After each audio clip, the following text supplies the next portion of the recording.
ইরানে নতুন করে বড় ধরনের আগ্রাসন শুরুর বিষয়টি গুরুত্বের সাথে বিবেচনা করছেন ডোনাল্ড ট্রাম্প। মার্কিন প্রেসিডেন্টের সহযোগীদের বরাতে এই তথ্য জানিয়েছে সিএনএন।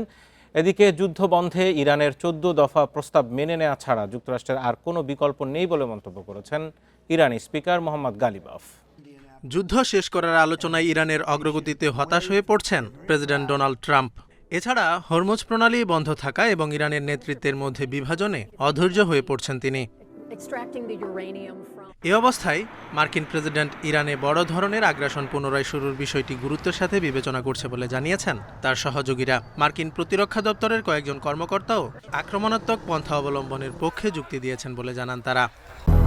200-র বেশি সার্ভিস ও ফিচারে লেনদেনের সব বিকাশ অ্যাপে সম্ভব।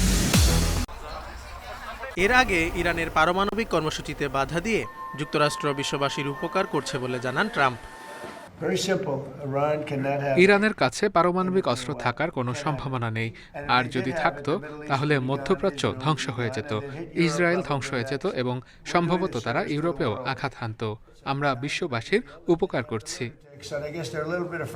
এদিকে যুদ্ধবন্ধে ইরানের 14 দফা প্রস্তাব মেনে নেওয়া ছাড়া যুক্তরাষ্ট্রের আর কোনো বিকল্প নেই বলে মন্তব্য করেছেন ইরানি স্পিকার মোহাম্মদ গালিবাফ। ফের হামলা হলে পাল্টা জবাবে ওয়াশিংটন চমকে যাবে বলে মত তার।